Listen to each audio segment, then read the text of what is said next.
Hello बच्चों, कैसे हो आप सभी। आज की इस वीडियो में हमारा टॉपिक रहने वाला है goodwill, nature and the valuation. और मैं आपको बता दूं, ये आपका चैप्टर है सेकंड, नेक्स्ट चैप्टर है। इससे पहले हमने जो फंडामेंटल ऑफ पार्टनरशिप है उसको हमने कर लिया है। और आज हम कोशिश करेंगे कि आपका जो कॉन्सेप्ट बेस्ड है थ्योरेटिकल पोर्शन है वो आज इस वीडियो में कवर कर लेंगे। और फिर नेक्स्ट वीडियो में जो भी न्यूमेरिकल टाइप होगा उसको करने की कोशिश करेंगे।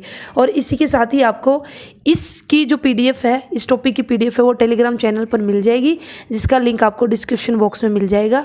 और टेलीग्राम चैनल का नेम है कॉमर्स स्कूल, तो उसको आप ज्वाइन कर लेना और वहाँ पे आप जो PDF है उसको डाउनलोड कर सकते हो। तो चलिए फिर स्टार्ट करते हैं गुडविल।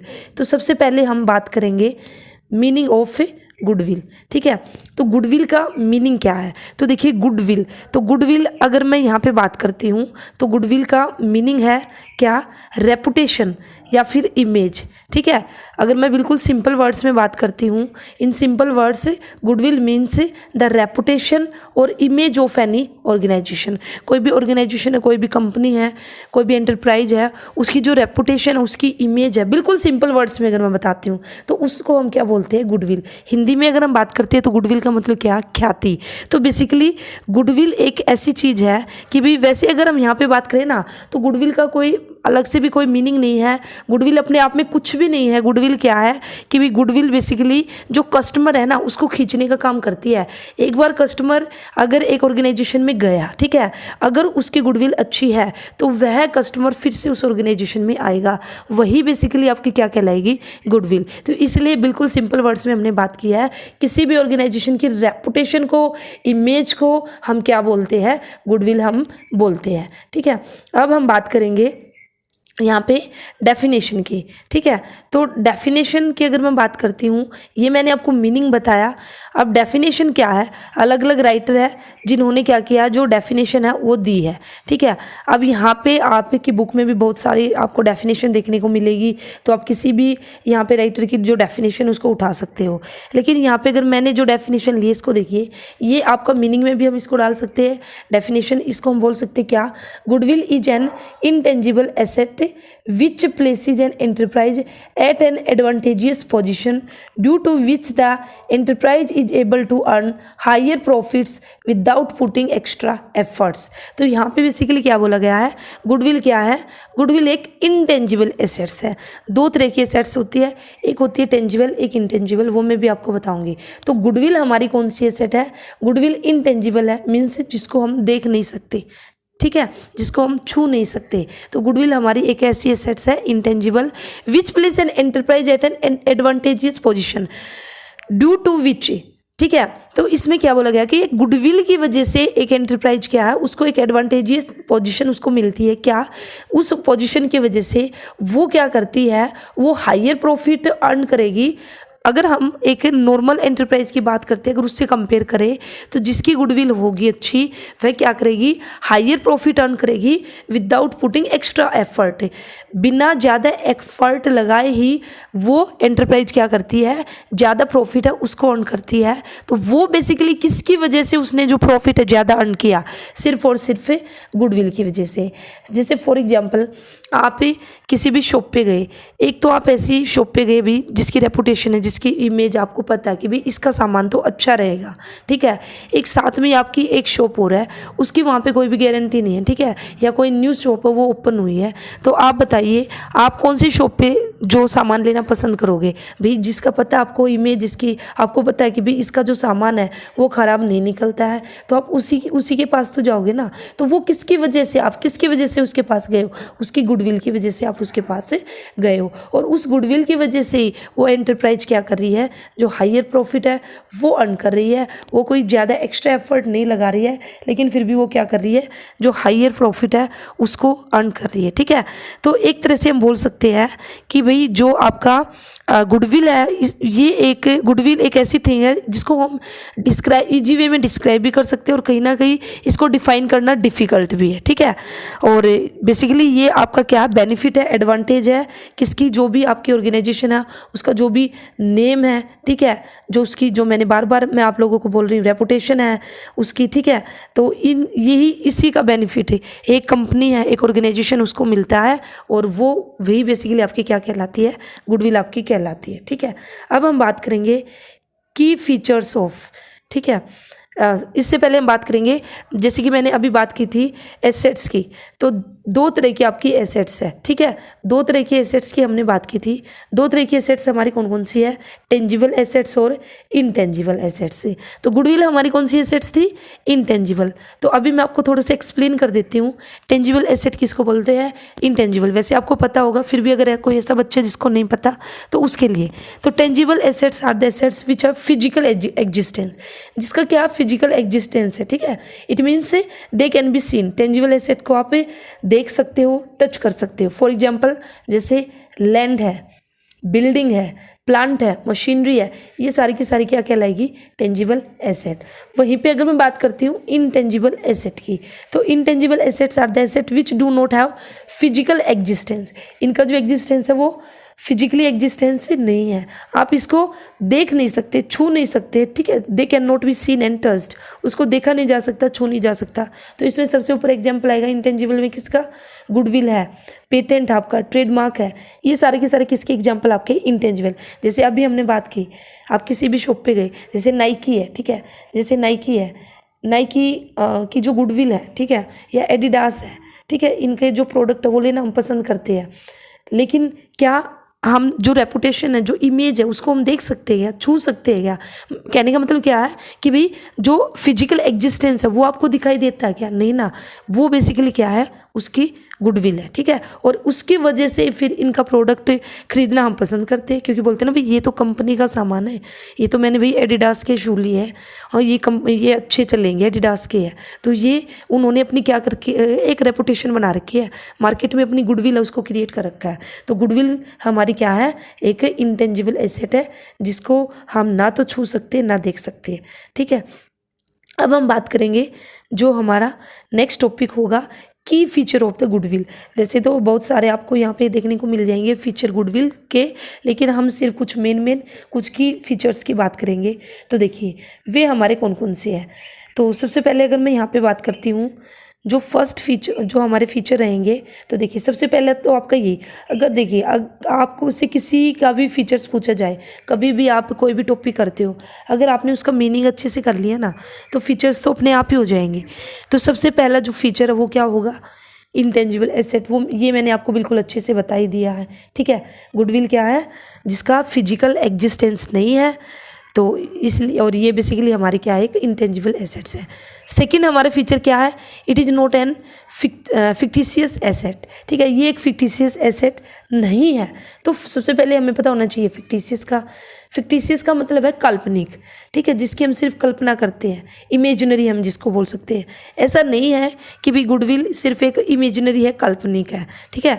ये आपकी फिक्टिशियस, जैसे काल्पनिक कैसे कि भाई जैसे हम सुपरमैन की बात करते हैं, शक्तिमान की बात करते हैं, या और भी हम बहुत सारी परियों की हम बात करते हैं, तो कहीं ना कहीं ये चीज़ें क्या फिक्टिशियस है, रियल में एग्जिस्टेंस इनका एक तरह से नहीं है, इमेजिनरी है।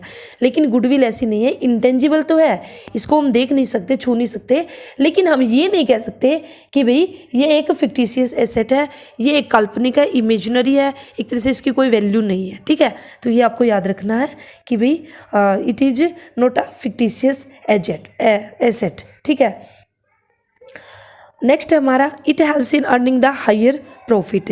जो गुडविल है वो क्या करती है, अभी मैंने पीछे आपको बताया, ठीक है। ये क्या करेगी, जो एक ऑर्गेनाइजेशन होगी उसको हायर प्रॉफिट अर्न करने में हेल्प करेगी विदाउट पुटिंग एक्स्ट्रा एफर्ट, उसको ज़्यादा एफर्ट।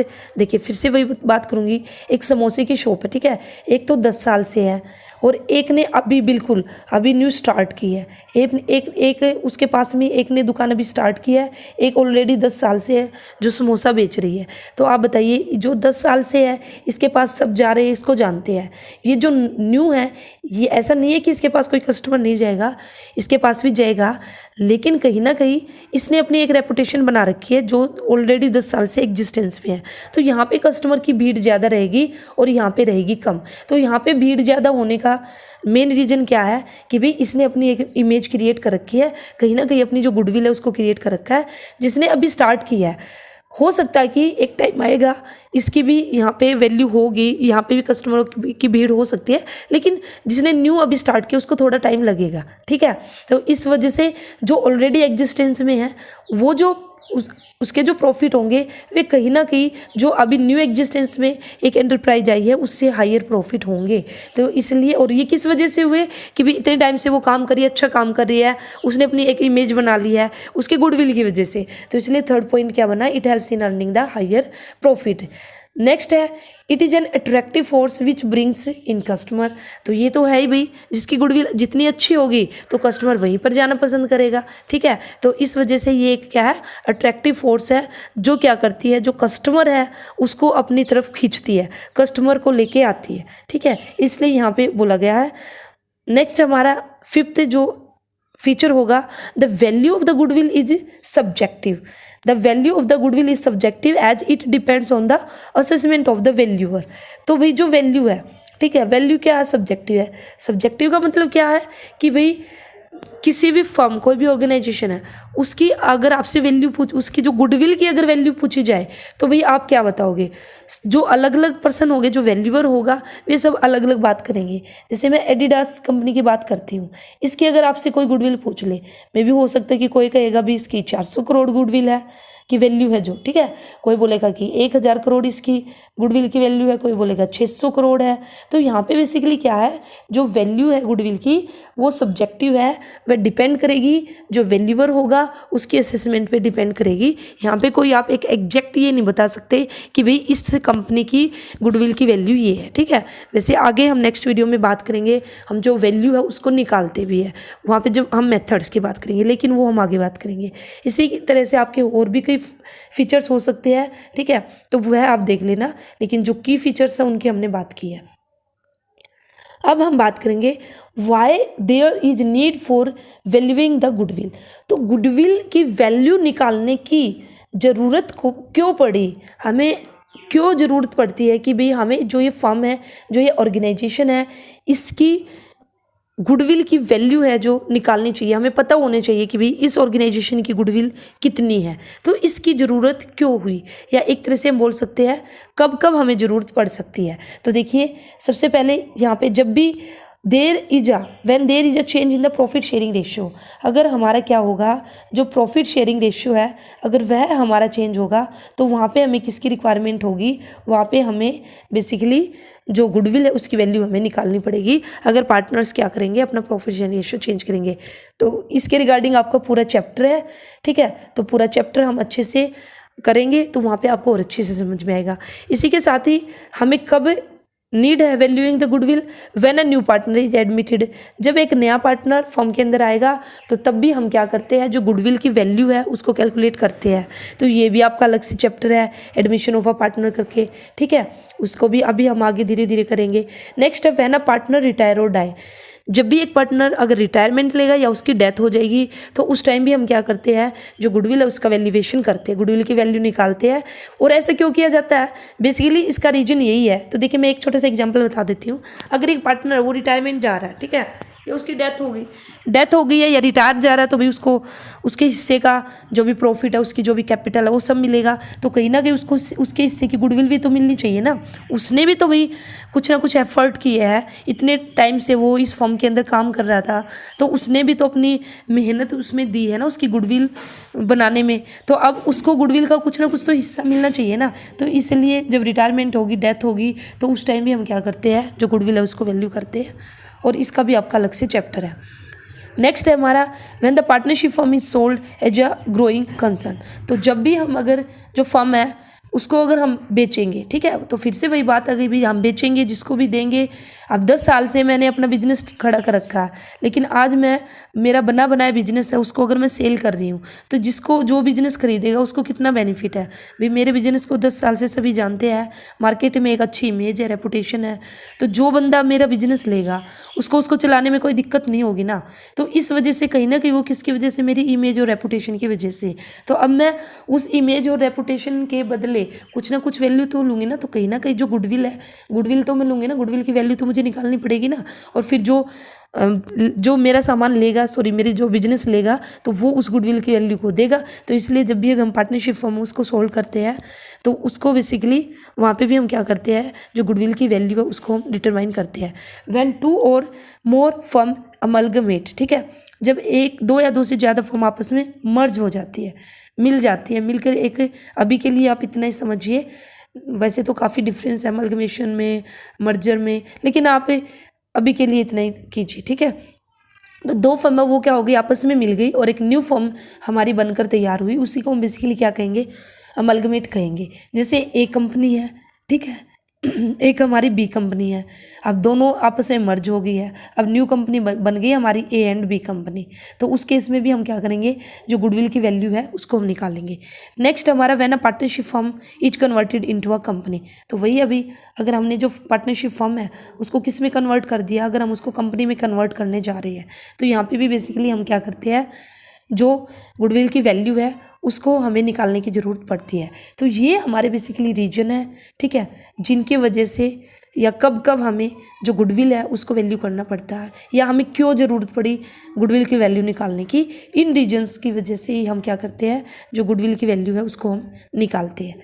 अब हम करेंगे जो नेक्स्ट टॉपिक हमारा होगा, तो देखिए factors affecting the value of the goodwill.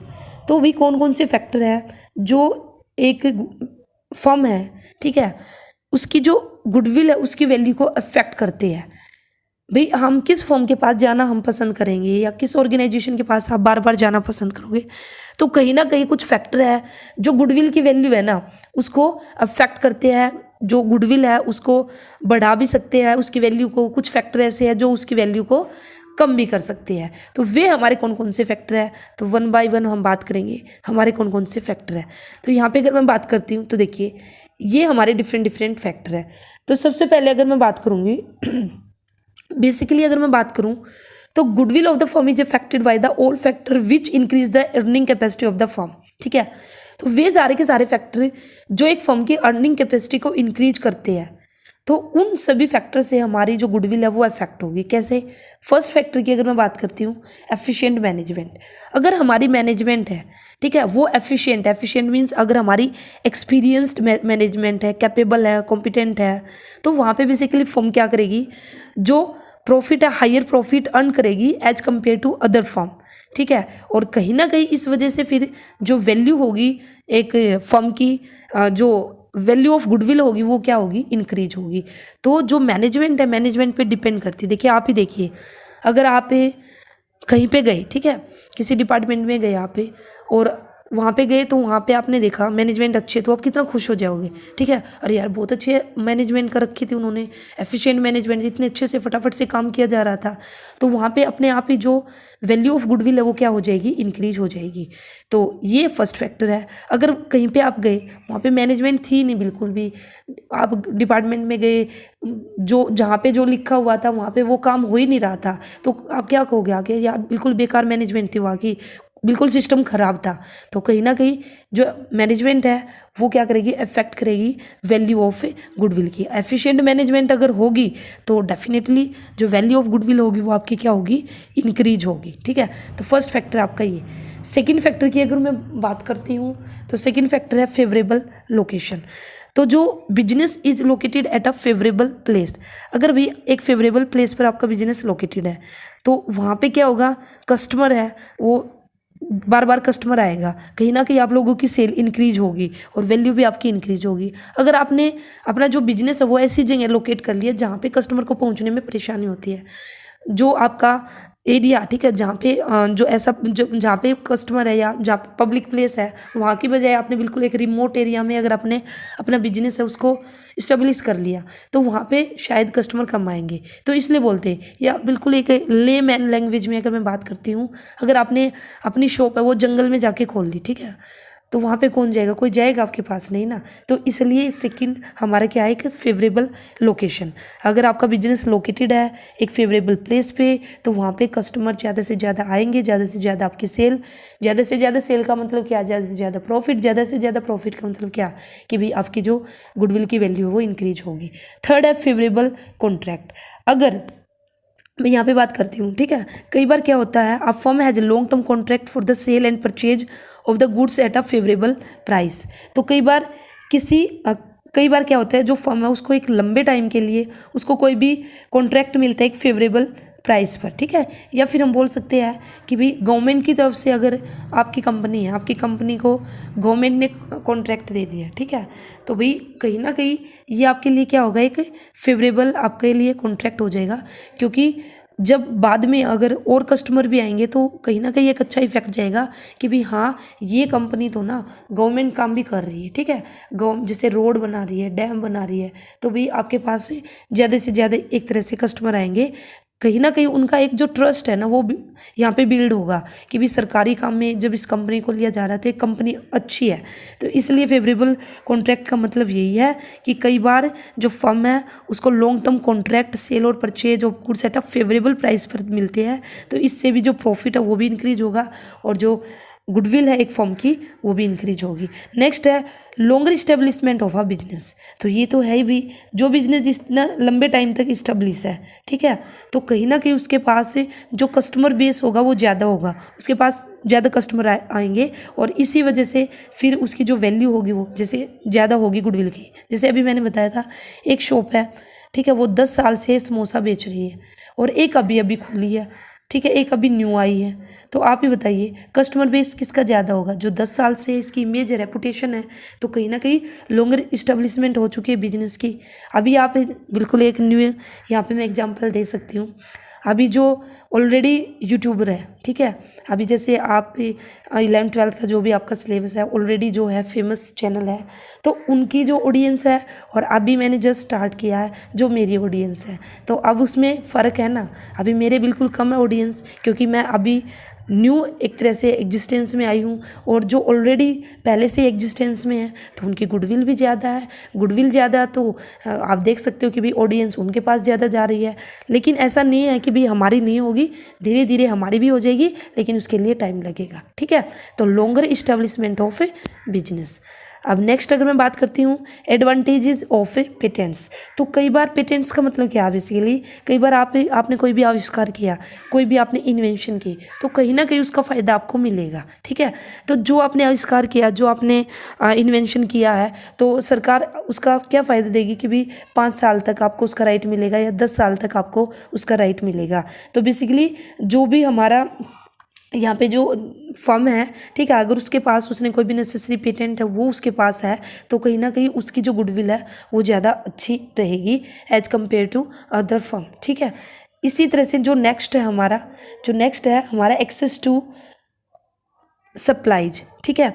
यहाँ पे अगर मैं बात करती हूँ एक्सेस टू सप्लाईज का मतलब बेसिकली क्या है, इसका मतलब यही है कि भाई अगर आपकी फर्म है उसको इजीली रॉ मटेरियल मिल जाता है, ठीक है, एक्सेस है उसकी, पहुँच है उसकी, ठीक है, तो उसकी जो वैल्यू ऑफ गुडविल है वो ज़्यादा होगी। लेकिन अगर वहीं पे जो सप्लाईज है मटेरियल की उसको लेना आपके लिए डिफ़िकल्ट है, तो वहाँ पे जो गुडविल है उसकी वैल्यू आपकी कम हो जाएगी, क्योंकि जब आपको रॉ मटेरियल ही नहीं मिलेगा टाइम पर, ठीक है, आपकी पहुँच ही नहीं है, आपको टाइम पे मिलेगा नहीं, तो कहीं ना कहीं जो आपका प्रोडक्ट है वो भी लेट बनेगा या बनकर तैयार ही नहीं होगा। तो फिर उस केस में आपकी जो गुडविल की जो वैल्यू है वो अपने आप ही डाउन जाएगी। लेकिन एक ऐसी कंपनी है भाई जिसको टाइमली बिल्कुल आराम से रॉ मटेरियल मिल रहा है, तो वो आराम से अपना सारा काम किए जा रही है, तो आराम से सारा काम किए जा रही है, तो भाई उसकी तो गुडविल अपने आप ही इंक्रीज हो जाएगी, ठीक है। तो ये थे 6 फैक्टर। अब आपके और भी कुछ फैक्टर्स हैं, तो उनको भी बात कर लेते हैं हमारे कौन कौन से हैं। नेक्स्ट आपका 7 फैक्टर है क्वालिटी। तो देखिए क्वालिटी तो है ही, if a firm enjoy the good reputation for the quality, ठीक है, अगर एक फर्म है उसकी क्वालिटी अच्छी है, वो जो भी प्रोडक्ट है उसने जो भी प्रोडक्ट तैयार किया उसकी क्वालिटी, आपकी उसके प्रोडक्ट की जो क्वालिटी है वो बहुत ही अच्छी है, तो उसकी जो सेल है ऑटोमेटिकली ज़्यादा सेल होगी। क्यों? हर जो कोई भी कस्टमर होगा, आप ही बताइए, अगर आपसे ही कोई पूछे आप क्वालिटी प्रोडक्ट लेना पसंद करोगे या फिर ऐसे ही कोई नॉर्मल प्रोडक्ट है, तो सब क्वालिटी को पसंद करते हैं। तो जिसकी क्वालिटी जितनी ज़्यादा, कस्टमर उसके पास उतने ज़्यादा, जितने कस्टमर उसके पास ज़्यादा, तो उसकी जो गुडविल है वो अपने आप ही ऑटोमेटिक उसकी जो वैल्यू है हाई होगी, ठीक है। तो जो क्वालिटी है ये भी आपका एक फैक्टर है। नेक्स्ट अगर मैं फैक्टर की बात करती हूँ, नेक्स्ट क्या है, मार्केट सिचुएशन। तो अभी ये मार्केट सिचुएशन क्या है, if a firm is in a business where in demand for the product dealt in is higher than the supply. अगर भाई आप एक ऐसी आपकी ऐसी ऑर्गेनाइजेशन, एक आपकी ऐसी फर्म है जिस प्रोडक्ट में आप डील करते हो, ठीक है, उस प्रोडक्ट की ही मार्केट में डिमांड ज़्यादा है और सप्लाई कम है, ठीक है। तो कहीं ना कहीं आपको तो बेनिफिट होगा, आपको बेनिफिट होगा। आप आराम से भी आप, क्योंकि आप उसी प्रोडक्ट की मैन्युफैक्चरिंग कर रहे हो और उसकी सप्लाई देखे तो कम है लेकिन डिमांड ज़्यादा है। तो सीधी सी बात है, अगर कोई भी प्रोडक्ट है जिसकी सप्लाई कम है, डिमांड ज़्यादा है, तो वहाँ पे जो प्रॉफिट होगा वो हायर होगा। प्रॉफिट हायर होगा तो कहीं ना कहीं जो, अगर आपका प्रॉफिट हाई है ना, वो बिल्कुल डायरेक्ट रिलेटेड है आपकी वैल्यू ऑफ गुडविल से। अगर आपका प्रॉफिट ज़्यादा है तो जो गुडविल की वैल्यू है वह भी आपकी क्या होगी, इंक्रीज होगी। ठीक है।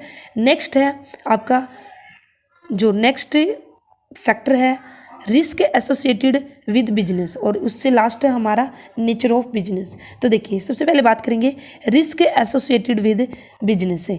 If risk faced by the business are higher than normal, अगर आपका एक ऐसी बिजनेस ऑर्गेनाइजेशन है जिसके अंदर जो रिस्क है वो ज़्यादा है, ठीक है, तो उस बिजनेस की जिसके पास से रिस्क ज़्यादा है ना, फिर उसकी जो गुडविल की वैल्यू होगी ना वो भी क्या होगी, कम होगी। ठीक है। और अगर आपका जो रिस्क है कम है तो उसकी जो वैल्यू है वो भी क्या होगी, आपकी ज़्यादा होगी। तो ये बात आपको याद रखनी है।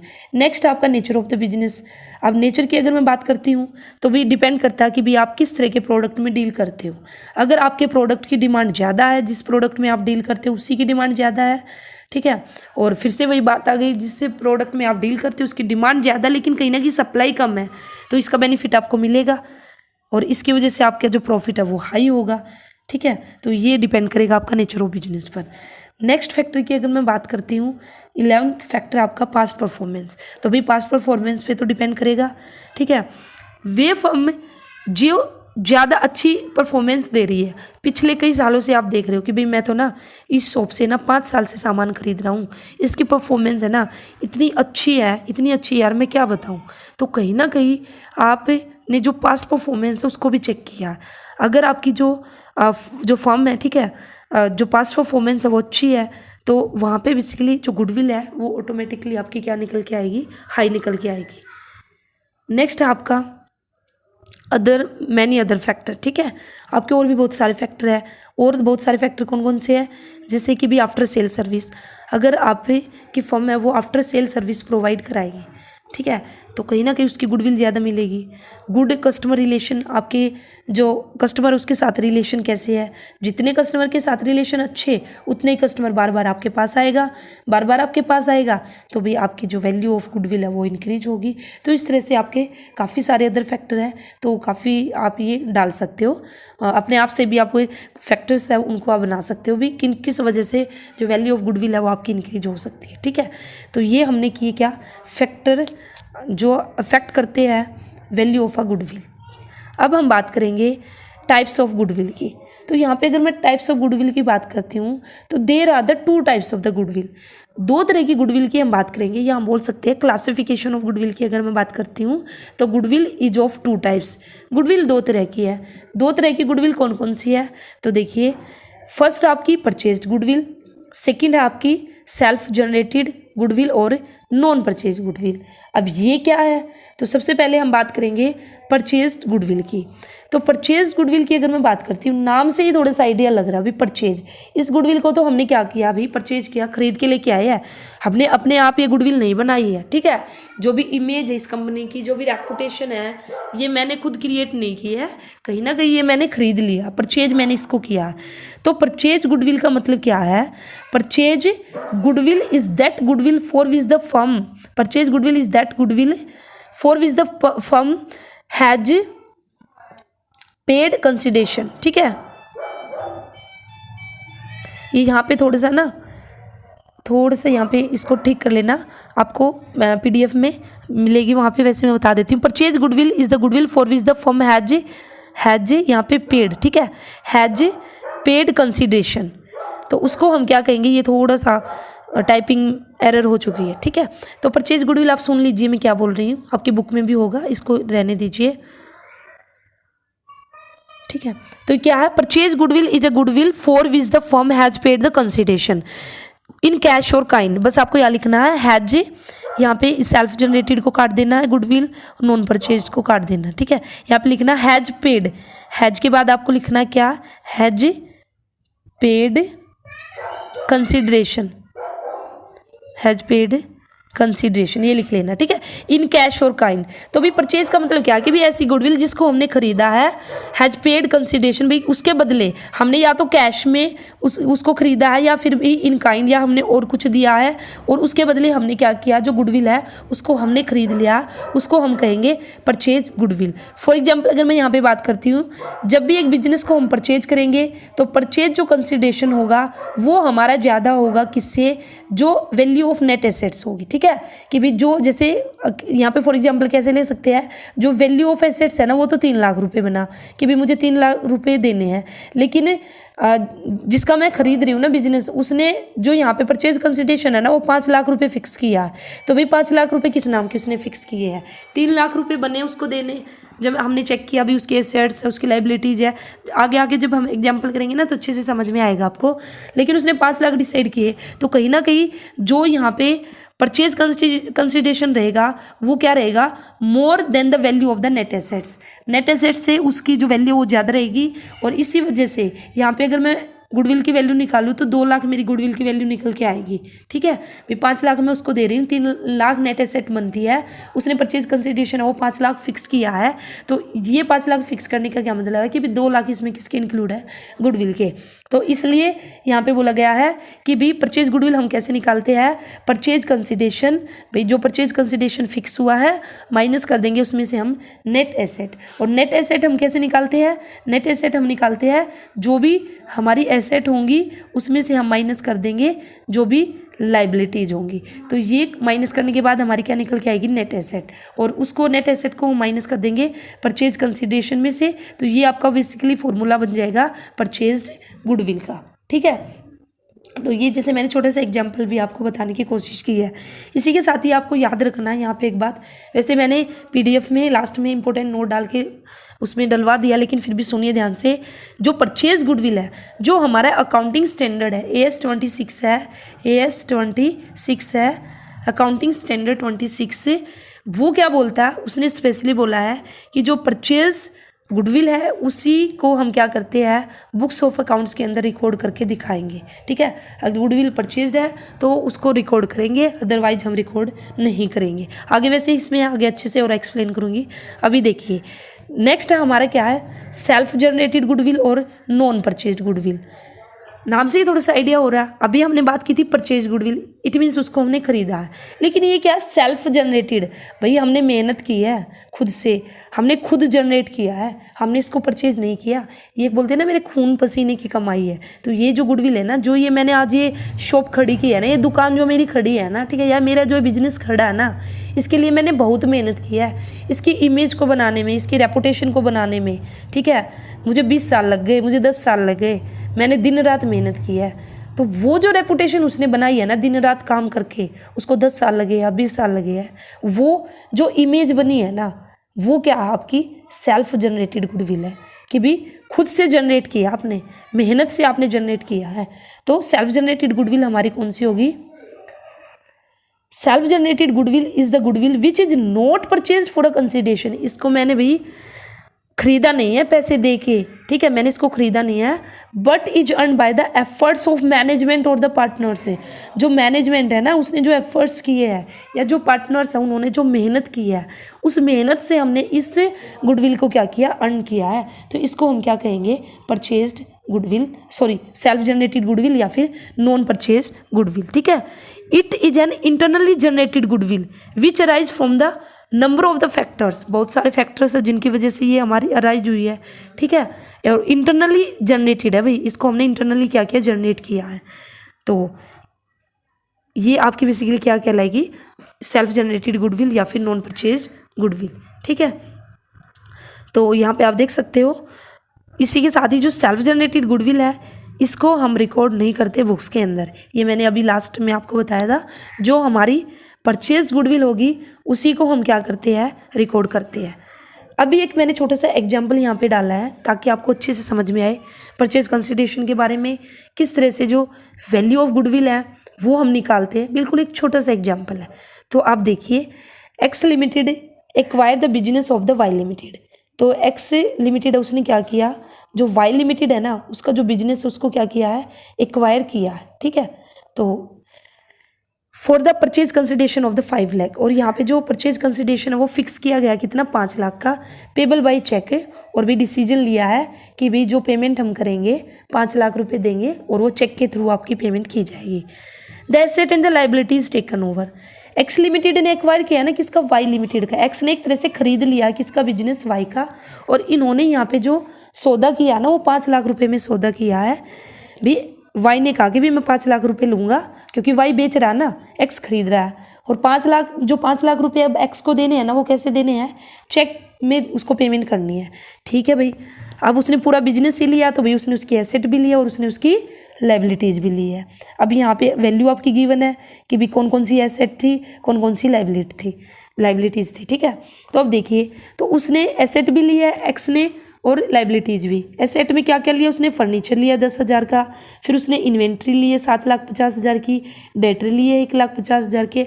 अब उसने लाइबिलिटीज भी ली है, क्रेडिटर लिया है 5,20,000 का, सैलरी लिए 75,000 की, और आउटस्टैंडिंग एक्सपेंसेस है 15,000 के। अब आपको क्या करना है इस क्वेश्चन के अंदर, आपको नेसेसरी जर्नल एंट्री पास करनी है और इसी के साथ ही आपको भी वैल्यू ऑफ गुडविल है वो भी निकालनी है। ठीक है, तो अब हम बात करेंगे इसके सॉल्यूशन की। तो देखिए, सबसे पहले आप देखिए एक्स लिमिटेड है, ठीक है, उसकी बुक्स के अंदर आपको यहाँ पे सॉल्यूशन आपको दिखाना है, जो जर्नल एंट्री है वो पास करनी है। तो अगर एक्स लिमिटेड ने वाई से लिया है, ठीक है, तो एक्स लिमिटेड जर्नल हमने यहाँ पे बना लिया। ठीक है, अब अगर उसने क्या लिया, एसेट लिया, तो एसेट का बैलेंस क्या आएगा, डेबिट। तो फर्नीचर लिया तो फर्नीचर अकाउंट आ जाएगा डेबिट 10,000। इन्वेंट्री ली है तो इन्वेंट्री का अमाउंट डाल के आ जाएगा 10,000। और जो डेटर है, सॉरी, इन्वेंट्री कितना 7,50,000, डेटर हमारे कितने हैं 1,50,000। ठीक है, तो अभी के लिए इतने, अभी के लिए इसको आप भूल जाइए, इसको मैं बाद में बताऊंगी आपको। ठीक है, तो ये उसने जब एंट्री की तो क्या किया, furniture account debit, inventory account debit, debtor account debit. अब उसने लाइबिलिटीज़ भी ली है, तो लाइबिलिटीज़ लिए तो लाइबिलिटीज़ का बैलेंस क्या होगा, क्रेडिट होगा। तो क्रेडिट में क्या क्या आ जाएगा, टू क्रेडिटर, क्योंकि 5,20,000 के उन्होंने क्रेडिटर लिए है। सैलरी ली है, सैलरी पेबल है 75,000 की।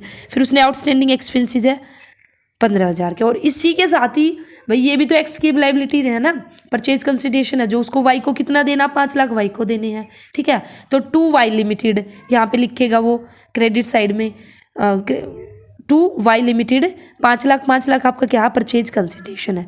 जब आप इधर का टोटल करोगे, ठीक है, क्रेडिट साइड का भी और डेबिट साइड का, दोनों का ही आप टोटल करोगे, तो जब हम करेंगे क्रेडिट साइड का टोटल, तो एक बार करना कितना आएगा,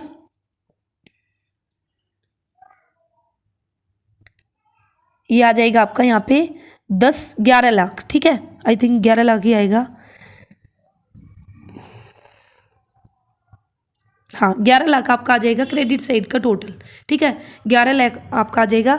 अब आप करोगे डेबिट साइड का, डेबिट साइड का जब आप टोटल करोगे तो डेबिट साइड का टोटल आएगा आपका 10,000 और ये 7,50,000, 7,60,000 नहीं तो आप डायरेक्ट ही जोड़ लीजिए, यहाँ पे 7.5 लाख और 1.5 लाख है, तो ये हो जाएगा आपका 9 लाख और ये हो जाएगा आपका 9,10,000। ठीक है, तो आपका ये जो डेबिट साइड है, डेबिट साइड का आपका टोटल आएगा 9,10,000 आपका टोटल आएगा। तो अब आप देखिए, जो क्रेडिट साइड है, क्रेडिट साइड का आपका टोटल कितना है, 11 लाख आया, और डेबिट साइड का आया आपका 9,10,000 आया, कम आया ना, तो क्रेडिट का ज़्यादा है। तो जो ये बैलेंसिंग फिगर आई ना, ये गुडविल आई है, तो ये बैलेंसिंग फिगर जो आई है, गुडविल आई है, तो इसकी जब आप वैल्यू निकालोगे तो ये कितनी आ जाएगी, 2 लाख आ जाएगी आपकी। ठीक है, तो ये कितनी आ जाएगी, 2 लाख आ जाएगी जब आप इसको सोल्व करोगे। तो इसलिए फिर आप यहाँ पे दिखाओगे goodwill account balancing figure 2 lakh. तो इस तरह से आपकी जो गुडविल है उसकी वैल्यू आप निकाल दोगे। तो जो परचेज कंसिडरेशन है, अच्छा अब अगर आपसे वो जो मैंने फॉर्मूला बताया था, क्या फॉर्मूला बताया था गुडविल की वैल्यू निकालने का, परचेज कंसिडरेशन में से हमने क्या माइनस किया था, नेट एसेट। तो वो हम कैसे निकाल सकते हैं, परचेज कंसिडरेशन कितना है, 5 लाख का। अब आप नेट एसेट निकालोगे तो कैसे निकालोगे, जो आपकी एसेट साइड है, ठीक है, ये जो एसेट साइड है ऊपर, और ये जो आपकी लाइबिलिटी साइड है, तो एसेट में से हम क्या माइनस करेंगे, लाइबिलिटी माइनस करेंगे तो फिर हमारी क्या आ जाएगी, नेट एसेट आ जाएगी, और फिर उसको हम माइनस कर देंगे परचेज कंसिडरेशन में से, तो वहाँ से भी हमारी क्या निकल के आ जाएगी, गुडविल की जो वैल्यू वो हमारी निकल के आ जाएगी। ये आप निकाल के देख सकते हो, ठीक है। तो इस तरह से हमारी बेसिकली जो गुडविल है उसकी वैल्यू निकल के आएगी, और इस तरह से हम जो जर्नल एंट्री उसको पास करेंगे। अब जो 5 लाख रुपए हमें वाई को देने हैं वो चेक के थ्रू देने हैं, तो अब हमारी जो नेक्स्ट एंट्री होगी वो क्या होगी, Y limited account debit to bank account 5 lakh, और यहाँ पे आप नरेशन लिख लेना, being cheque issued to Y, ठीक है। तो यहाँ पे आप लिख लेना being cheque issued to Y, और इसी के साथ यहाँ ऊपर वाले की जो आपने जर्नल एंट्री की है इसका भी नरेशन लिख लेना, being business of Y limited acquired, ठीक है। कैसे लिख सकते हो, यहाँ भी परचेज। तो इस तरह से आप को जो जर्नल एंट्री उसको पास करना, और जो वैल्यू ऑफ गुडविल है वो आपको निकालनी है, ठीक है। तो इस तरह से आपका क्या होगा, बेसिकली जो गुडविल है उसको हम वैल्यू उसको निकालते हैं। अब यहाँ पे जो इंपॉर्टेंट नोट है ये आप देखिए, मैंने आपको बता दिया लेकिन आपके लिए यहाँ पे लिख भी दिया ताकि आपको अच्छे से याद रहे। इंपॉर्टेंट नोट क्या है, according to AS means accounting standard 26, accounting standard है, कौन इशू करता है, issued by the ICAI means institute of the chartered accountant of India. तो जो ICAI है उसने इशू किया है एक अकाउंटिंग स्टैंडर्ड है जो कि आपका 26 अकाउंटिंग स्टैंडर्ड है। ये अकाउंटिंग स्टैंडर्ड क्या बोलता है, only purchase goodwill will be recorded in the books, से सिर्फ और सिर्फ जो परचेज गुडविल होगी उसी की हम रिकॉर्डिंग करेंगे बुक्स के अंदर। जो आपकी सेल्फ जनरेटेड गुडविल होगी उसकी रिकॉर्डिंग आपकी नहीं की जाएगी, ये आपको अच्छे से याद रखना है, इसलिए लास्ट में यहाँ पे आपके लिए ये डाल दिया गया, ठीक है। और इस जो टॉपिक मैंने आपको आज कराया है इसकी PDF आपको टेलीग्राम चैनल पर मिल जाएगी। टेलीग्राम चैनल का नेम है कॉमर्स स्कूल, और जिसका लिंक आपको डिस्क्रिप्शन बॉक्स में मिल जाएगा, वहाँ पर जाके आप चेक कर लेना, ठीक है। तो ये था आज के वीडियो में, और जो नेक्स्ट वीडियो रहेगी अब हम बात करेंगे जो गुडविल है ना, गुडविल की वैल्यू जो हम निकालते हैं, तो हमारे पास काफ़ी सारे मेथड्स है, डिफरेंट मेथड्स है गुडविल की जो वैल्यू उसको निकालने के। तो वे जो अलग अलग मेथड्स हैं उनको मैं आपको नेक्स्ट वीडियो में कराऊंगी। तो वीडियो कैसी लगी ज़रूर बताना, अच्छी लगी तो वीडियो को लाइक करना, आपका कोई भी डाउट है आप कमेंट कर सकते हो। चैनल को अभी तक सब्सक्राइब नहीं किया तो सब्सक्राइब कर लेना, क्योंकि इस चैनल पर आपका 12th क्लास का जो सिलेबस है कॉमर्स का वो आपको कंप्लीट कराया जाएगा, अकाउंट्स का भी, और जल्दी मैं आप लोगों का बिजनेस स्टडीज़ भी स्टार्ट कर दूंगी। अभी थोड़ा सा टाइम लगेगा बिजनेस स्टडीज़ को लेकर, लेकिन फ़िलहाल आपका अकाउंट्स अभी चला हुआ, ठीक है। तो जितना उसके वीडियो को शेयर कीजिए, अपने और फ्रेंड्स को जोड़िए, और वीडियो अच्छी लगे तो वीडियो को लाइक ज़रूर कीजिए। मिलते हैं नेक्स्ट वीडियो में, all the best, thank you.